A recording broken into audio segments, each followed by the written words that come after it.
Every night for 3 years, the candle burned in the window. Every night, Cole Brennan rode past, watching that single flame flicker against the darkness. He told himself he'd keep riding, that her grief wasn't his to interrupt. But tonight, something was different. Tonight, the candle wasn't alone. There was a second flame beside it, and that changed everything. His horse slowed to a stop outside the weathered fence. His hand reached for the gate latch, then hesitated. 3 years of watching, 3 years of wondering, 3 years of that lonely light calling to something broken inside him. The door was 20 paces away. Behind it, answers to questions he'd never dared ask. Why did she light that candle? Who was she waiting for? And why, after all this time, were there suddenly two flames burning in that window? Cole Brennan had spent his whole life running from things that mattered.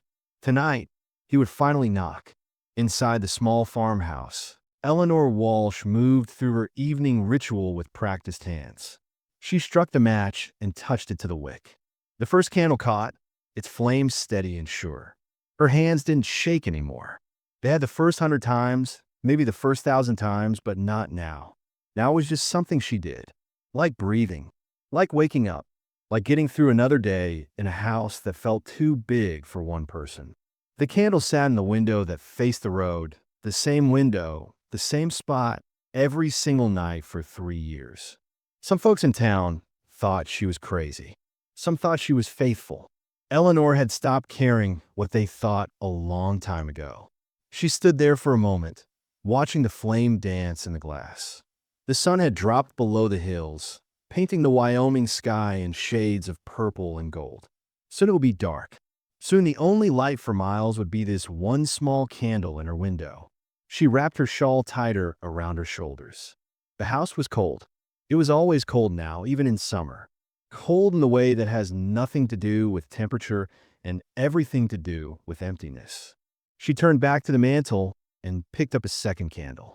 Her hands trembled now, just slightly, just enough to notice. Tonight was different. Tonight was the 10th anniversary of the day she'd married Thomas Walsh.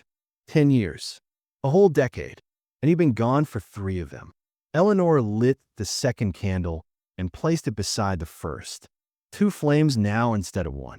She stared at them both, feeling something crack open in her chest. Something she kept locked away for a very long time. This second candle wasn't for Thomas. It was for her, for the woman she used to be, the woman who believed in forever, the woman who thought love was enough to keep someone from leaving. Tomorrow, she decided she would blow out both candles and never light them again. Tomorrow she would finally stop waiting. But tonight, just for tonight, she would let them burn. Outside, Cole Brennan sat on his horse in the gathering dark, staring at those 2 flames in the window.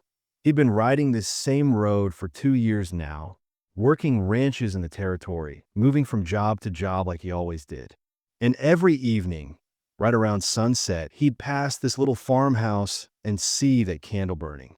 He never stopped, never even slowed down much. It wasn't his business. But he always looked, always wondered, who was she? Who was she waiting for? And why did that single point of light make his chest ache in a way he couldn't quite name?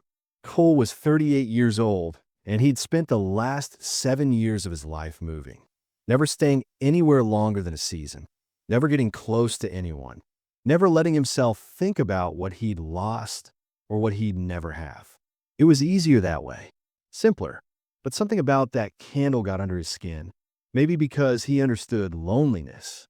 Maybe because he recognized the kind of grief that doesn't fade, it just becomes part of you.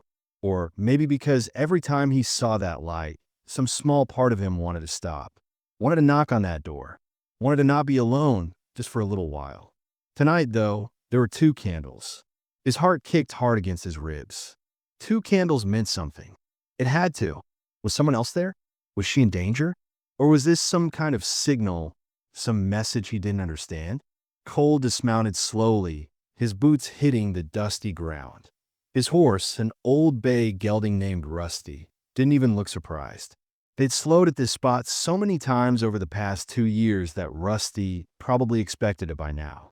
Cole tied the reins loosely to the fence post. The gate creaked when he opened it, loud in the quiet evening. Too loud. He almost turned back. But he didn't. He walked up the path toward the house. The porch steps groaned under his weight. The sound of his own heartbeat filled his ears. This was crazy. She didn't know him. He was just some stranger showing up at her door after dark. She'd probably slam it in his face. Or worse, be frightened.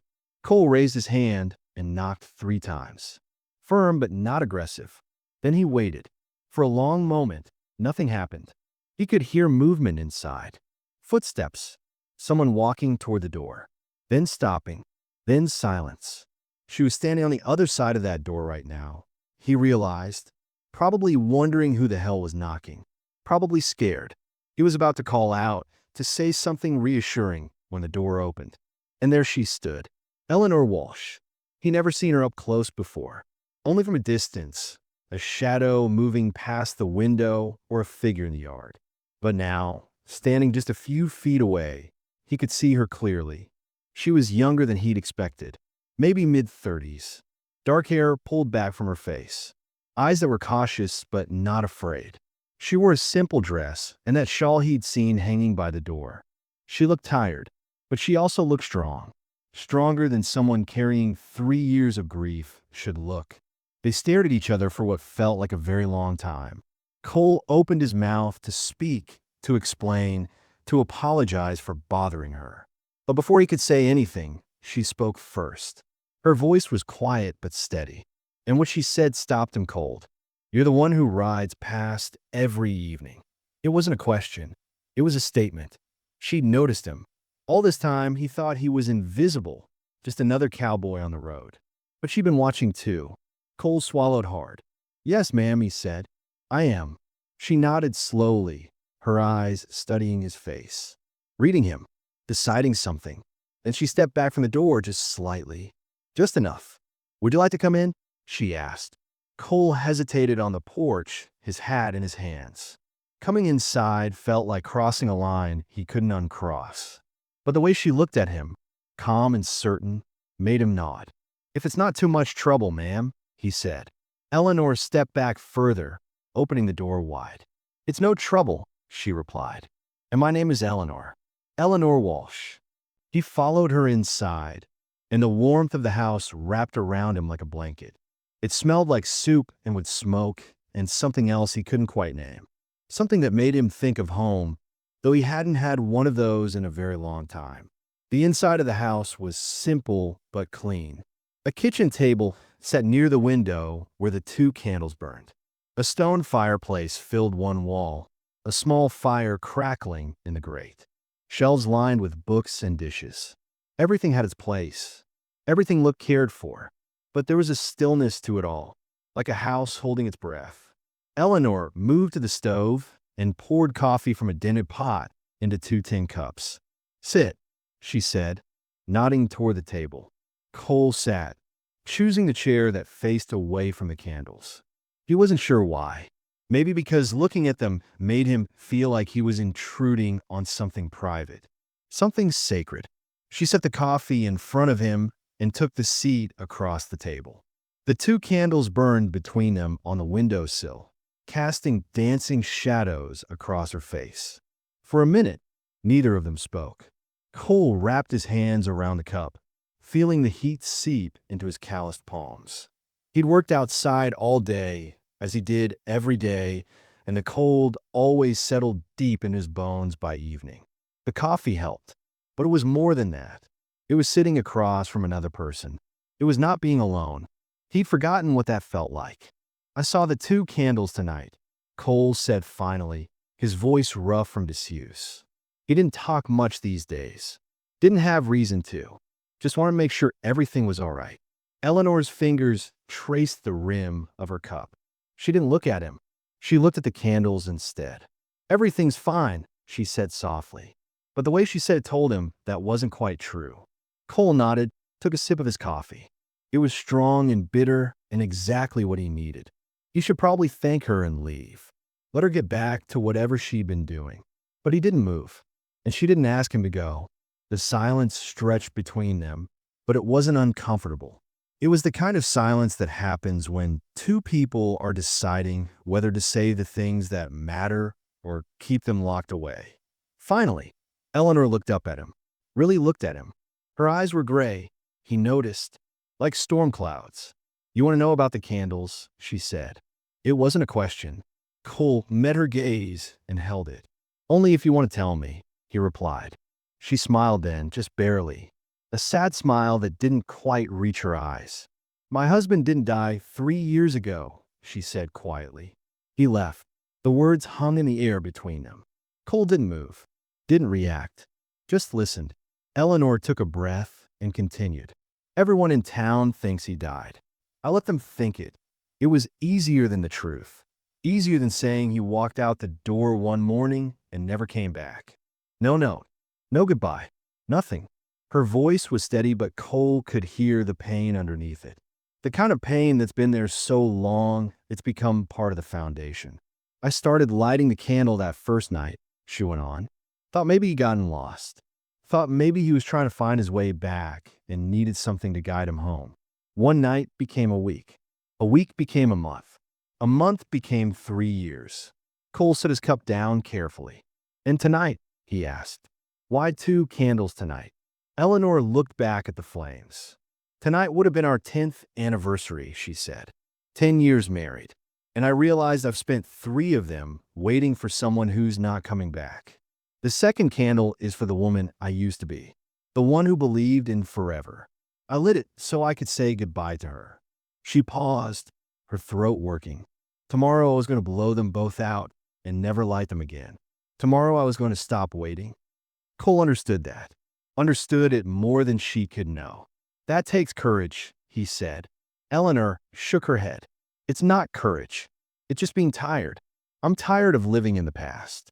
Tired of this house feeling like a grave. Tired of people in town looking at me with pity." She met his eyes again. "You haven't told me your name."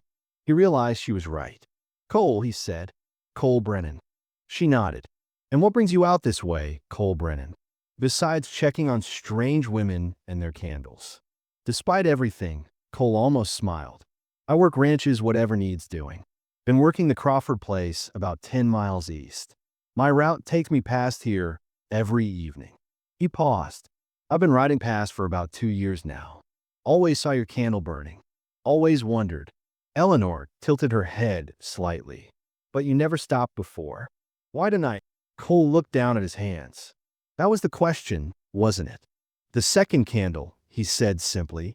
Something about it felt different. Felt like maybe something was wrong. "We're changing. I don't know. I just knew I had to stop this time." They sat in silence again, but something had shifted.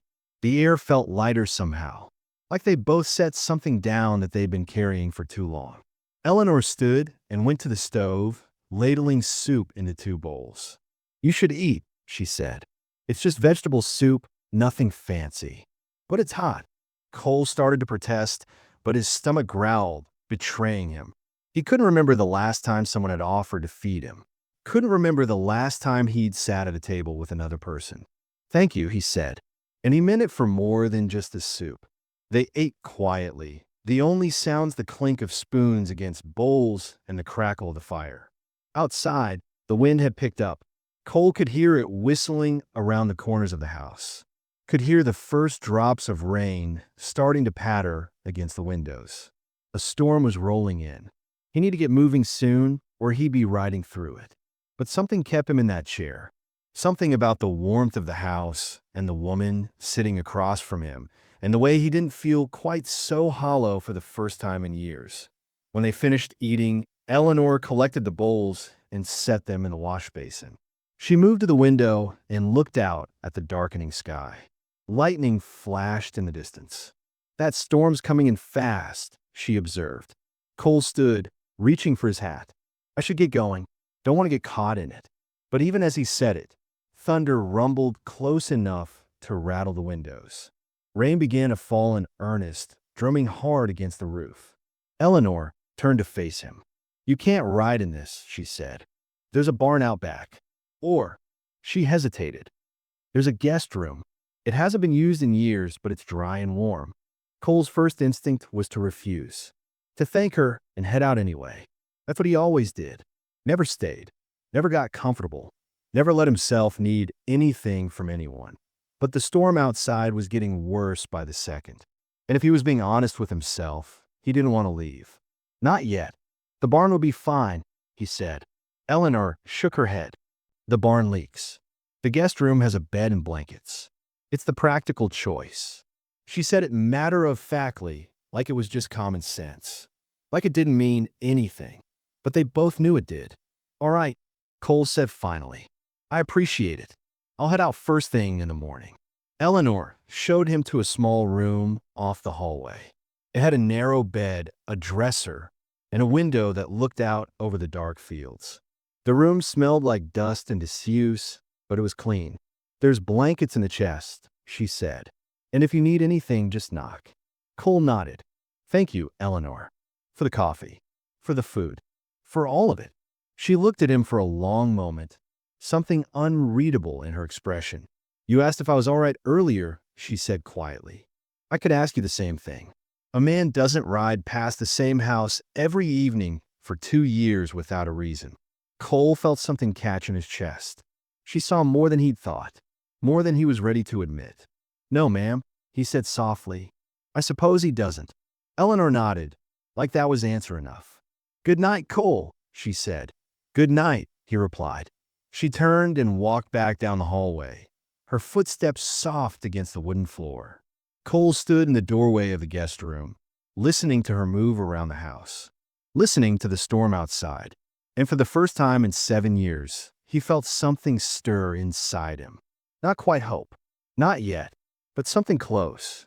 Something that felt dangerously like the possibility of not being alone. Over dinner, Cole's hands wrapped around the coffee mug like it might anchor him. I was engaged once, he said quietly. Sarah, 7 years ago. Eleanor waited, sensing the weight of what came next. She died in childbirth. Baby too. His voice stayed level, but his knuckles whitened. I was 3 territories away on a cattle drive. Got word 2 weeks after they buried her. The rain hammered against the windows. Eleanor reached across the table, her fingers barely touching his wrist. I wasn't there when she needed me most, Cole continued. Been moving ever since. Can't settle where the memories live. At least you know she didn't choose to leave, Eleanor said softly. Cole's eyes met hers. At least you can be angry. I've got nothing but what-ifs and guilt. They sat in silence as the storm raged. 2 people carrying different losses, but the same emptiness. Morning light found Cole already outside, inspecting storm damage. Eleanor watched from the kitchen window as he worked on her broken fence without being asked. She poured 2 cups of coffee and headed out. You don't have to do that, she said, handing him a cup. I know. He took a fence post from her wordlessly. They worked side by side all day, her holding board steady while he hammered, him passing her nails before she asked. A rhythm developed between them, natural and unforced. When their hands brushed passing tools, neither pulled away quickly. By evening, the fence stood straight again. There's always work here if you wanted to stay a while, Eleanor offered, wiping dirt from her hands. Cole studied the horizon. I don't usually stay anywhere long. I know, but the offer stands. He stayed 1 more day, then another, then a week. They fell into an easy routine. Cole tending the animals at dawn, Eleanor cooking breakfast, both working the land until dusk. In the evenings, they sat on the porch, talking about everything except the future. On the 8th day, a stranger rode up the path. Eleanor and Cole both stood as the rider dismounted. He wore a deputy's badge. Ma'am, are you Eleanor Walsh? Her heart stopped. Yes. I've got news from the territorial marshal. It's about your husband, Thomas. Cole moved closer to her side. The deputy removed his hat. They found his body, ma'am, about 200 miles south. Been dead near 3 years now. Killed shortly after he left here. Robbery looks like. The world tilted. Eleanor heard the words, but couldn't process them. We're real sorry for your loss, the deputy continued. Marshall wanted you to know he didn't abandon you. Wrong place, wrong time. After the deputy left, Eleanor stood frozen in the yard. Cole touched her shoulder gently, and she shattered. I hated him, she sobbed into Cole's chest. I hated him for leaving, and he was dead the whole time. He was dead, and I spent 3 years angry at him for choosing to go. Cole held her while she shook, saying nothing, just being solid and present. That night, she couldn't sleep. The truth had rewritten everything. Thomas hadn't abandoned her. He'd been murdered. All that rage, all that bitterness, wasted on a man who'd been cold in the ground while she cursed his name. Days blurred together. Cole stayed close, handling the daily work while Eleanor moved through her grief like a ghost. Finally, she began sorting through Thomas's things, the trunk she'd locked away 3 years ago. At the bottom, she found a letter dated the day before he disappeared. Her hands trembled as she read his plans to scout opportunities elsewhere, to build something better, to come back for her. He felt like a failure. The farm struggling had broken something in him. He was trying to fix it. He hadn't been leaving her. He'd been trying to save them. Eleanor found Cole in the barn. I can't get those 3 years back, she said, but I can stop wasting more. That evening, she didn't light the candles. Cole noticed, but said nothing, just sat beside her on the porch as darkness fell naturally around them. I'm not asking for forever, Eleanor said finally, turning to face him. I'm asking for now. Cole's expression showed both fear and longing, his jaw tight with the war inside him. Cole's silence stretched between them like a chasm. Eleanor held her breath, waiting for him to bolt. Instead, he reached for her hand. I'm terrified, he admitted. Every instinct tells me to saddle up and ride before this gets harder. Then why are you still here? Because leaving would be harder. His thumb traced circles on her palm. You scare me, Eleanor. This place scares me. Feeling something again scares me. She squeezed his hand. I'm scared too. The kiss happened slowly. A lean forward, a shared breath, then lips meeting with tentative hope. When they pulled apart, both were trembling.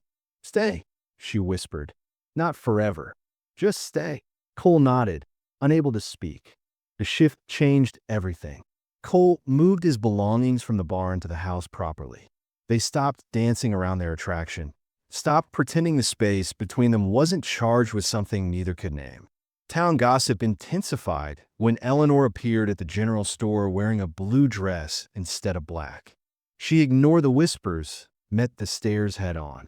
Let them talk, Cole said when she mentioned it. They'll find something new soon enough. Work became partnership. They moved around each other with increasing ease, her anticipating when he needed help, him knowing when she needed space. In the evenings, they sat close on the porch, shoulders touching, watching the sun paint the valley gold. Eleanor laughed more. Cole's perpetual frown softened into something almost like peace. But happiness made Cole nervous. One morning, 3 weeks after the kiss, Eleanor woke to an empty bed. She found him in the barn before dawn, saddling his horse with shaking hands. She didn't cry, didn't beg. I love you, Cole, she said simply from the doorway. But I won't trap you. If you need to go, go. He froze, cinched strap halfway tightened. I spent 3 years in a cage of my own making, Eleanor continued. Waiting, hoping, trapped by what-ifs. I won't do that to you, and I won't do it to myself again. Eleanor, if you leave, I'll be sad. I'll miss you, but I'll be okay. She stepped closer. The question is, will you? Cole's hands dropped from the saddle. He turned to face her, eyes wet. I'm so damn tired of running. Then stop. What if I fail you? What if? What if we're happy? She interrupted. What if it works? What if we build something real? He unsaddled the horse slowly, hands steadier now. I'll stay through winter. Then we decide. Both of us. Eleanor accepted this. It was more than a promise. It was a choice made daily. Winter arrived gently. The first snow fell on a Sunday morning, transforming the valley into something pristine.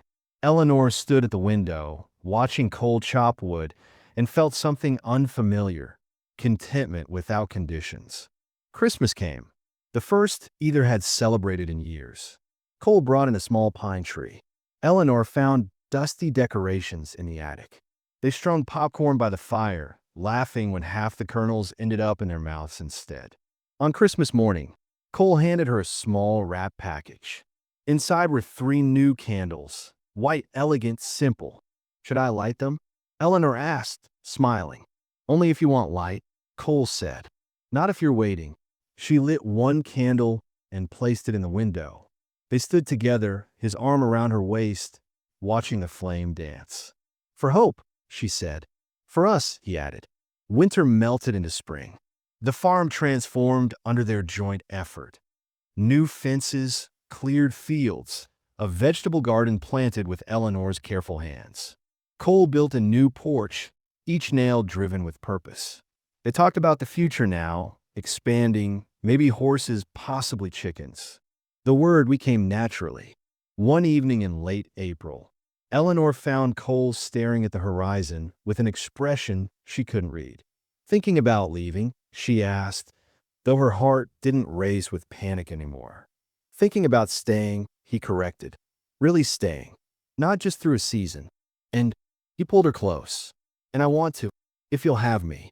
"Cole, I know we said we'd decide together, but Eleanor, I've decided. This is home. You're home." She kissed him, tasting salt from tears she hadn't realized were falling. But the next day, a rider appeared on the road, a man Cole recognized instantly. His face went pale. "That's Sarah's brother," he whispered. "I haven't seen him since the funeral." Eleanor's hand found his. "Then let's find out what he wants." Together, Sarah's brother, Michael, dismounted slowly. His eyes found Cole's, and something passed between them. Old grief, shared loss. "Cole." Michael's voice was rough. "Been looking for you a long time." "Michael." Cole stepped forward, Eleanor close behind. "What brings you here? Can we talk?" "Private." Eleanor squeezed Cole's hand. "I'll be inside if you need me." In the barn, Michael pulled a leather-bound book from his saddlebag. "Ma found this when she was sorting through Sarah's things last month. It's her diary. She'd want you to have it." Cole's hands trembled as he took it. "Why now? After all these years?" "Because Ma's dying, and she made me promise to find you, tell you something." Michael's eyes filled. "Sarah never blamed you, Cole. Not once. Ma said you need to know that. Said you need to stop running from ghosts." After Michael left, Cole sat alone in the barn, the diary heavy in his lap. He opened it carefully, afraid of what he'd find. Sarah's handwriting, familiar loops and curves that brought her face flooding back. He read slowly, tears falling unchecked. "Cole's been gone 3 weeks. I miss him terribly, but I understand. The work calls him, and I knew that when I said yes. I'd rather have pieces of him than all of someone else." He flipped forward, finding entries from her final months. "The baby kicks constantly now. I hope it's a boy with Cole's stubborn chin, or a girl with his quiet strength. Either way, they'll know their father is a good man who works hard for his family." The final entry dated the day before she died. "If anything happens to me, I hope Cole forgives himself. He carries the weight of the world on those shoulders. Someone should tell him, you can't control everything. You can only love the best you can. And Cole, you love me perfectly. If you're reading this someday, please let yourself be happy again. Don't let my leaving be the thing that stops you from living. I'm praying you find peace. I'm praying you find love again. You deserve it." Cole broke. 7 years of held-back grief poured out in great, shaking sobs. He wept for Sarah, for their baby, for the life they'd never have. But also for the first time, he wept in relief. She'd absolved him. She'd given him permission to move forward. Eleanor found him an hour later, curled on the barn floor, diary clutched to his chest. She said nothing, just sat beside him and held him while he finished crying. "She wanted me to live," Cole finally whispered. "Then live," Eleanor said simply. 3 days later, they were working in the field when Cole suddenly stopped mid-task. Eleanor looked up, concerned.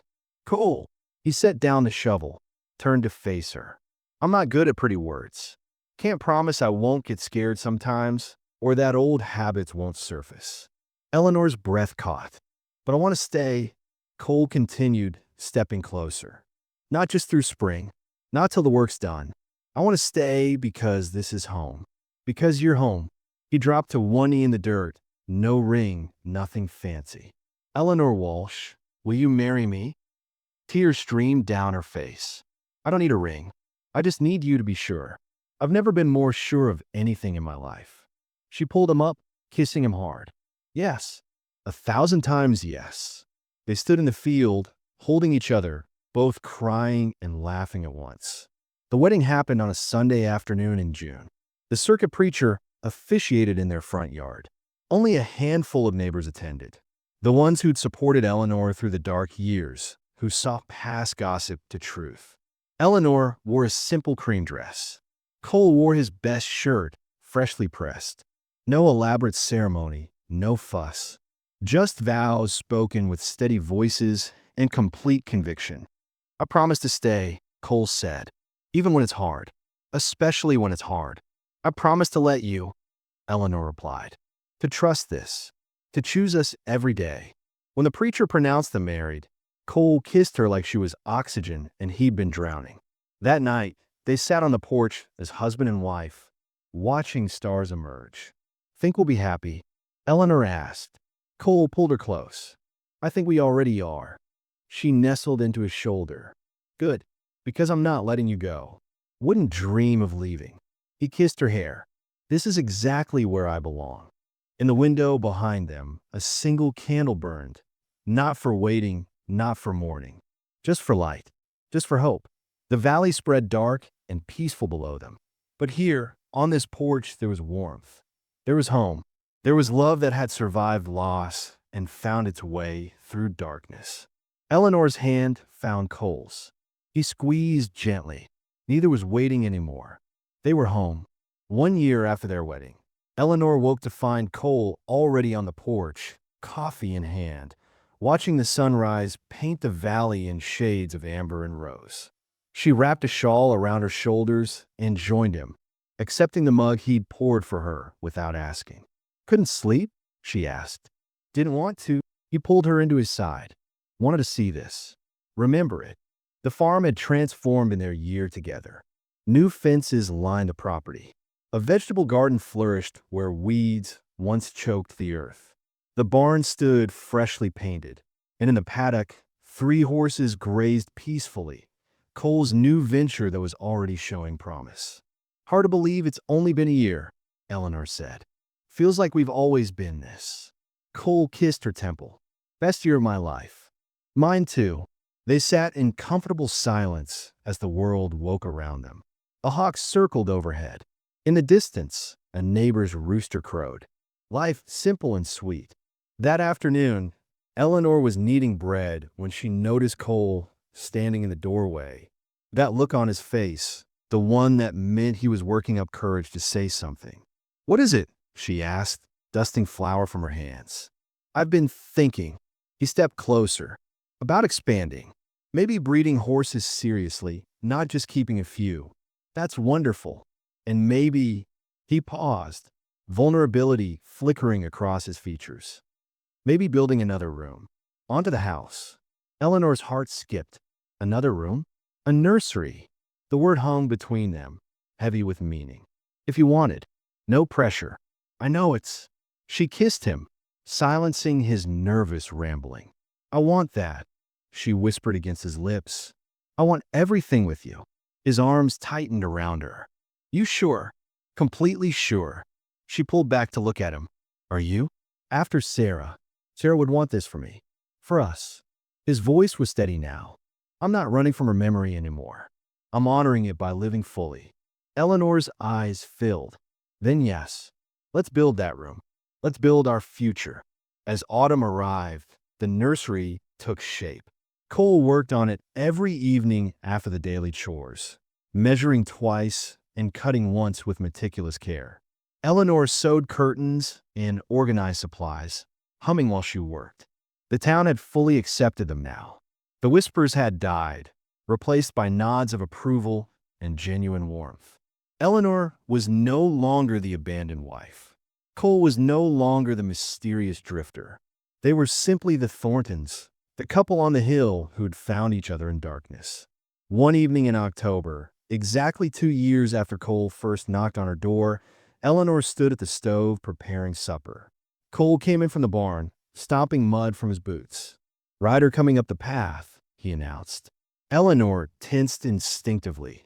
Messengers still made her nervous, but Cole's calm expression steadied her. The rider was young, maybe 20, with the dust of hard travel on his clothes. He dismounted wearily. "Evening," Cole greeted. "You lost?" "No, sir. Just passing through." The young man's eyes found the lit window, lingered there. "Saw your light. Was hoping I might water my horse, if it's not too much trouble." "Course not." Cole gestured to the trough. "You eaten?" The rider hesitated. "I don't want to impose." "Nonsense." Eleanor called from the doorway. "There's plenty. Come in when you're ready." Over supper, the young man, Daniel, shared his story haltingly. He'd left home after his wife died, been drifting for months, couldn't settle anywhere. Cole and Eleanor exchanged knowing looks. "How long ago did you lose her?" Cole asked gently. 6 months. Daniel stared at his plate. "Feels like yesterday and forever at the same time." "It does," Cole agreed. "For a long while. Does it get better?" The young man's voice cracked. "Everyone says it does, but I can't see how." Eleanor reached across the table, touching his hand briefly. "It doesn't get better. It gets different. The pain doesn't disappear. You just learn to carry it. And eventually, if you let yourself, you find reasons to keep going." "I don't know how to do that." Cole leaned back. "You keep moving, not running. There's a difference. You keep moving until one day you find a place that feels like you could stop. And then you decide, do I stay or do I keep running from myself?"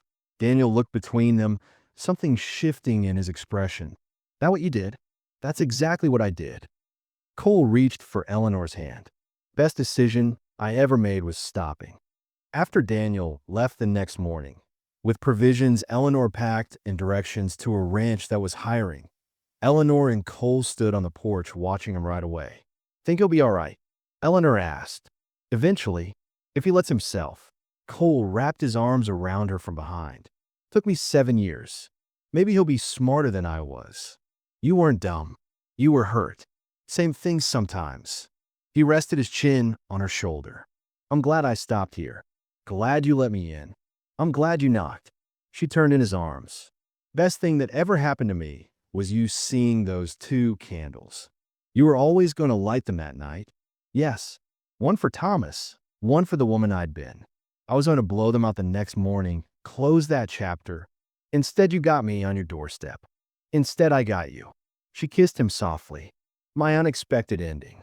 My new beginning." That evening, as dusk settled over the valley, Eleanor lit a single candle in the window. Cole watched from the table where he was sketching plans for a new stable. "Lighting candles again?" he asked, smiling. "Not for waiting," she assured him. "For remembering." "Remembering what?"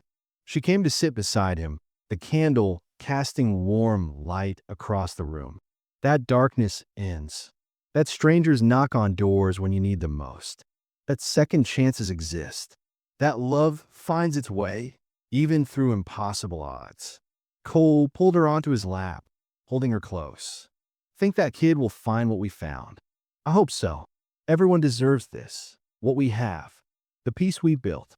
They sat together as the candle burned, casting their shadows as one against the wall. Outside, the valley spread dark beneath a blanket of stars. But here in this house there was light. There was warmth. There was the sound of Eleanor's laughter when Cole whispered something that made her blush. There was the solid reality of his arms around her, her head on his shoulder, their hearts beating in sync. Neither was waiting anymore. Neither was running. They were simply, completely, finally home. And every night, the candle would burn, not as a beacon for the lost, but as a promise to the living.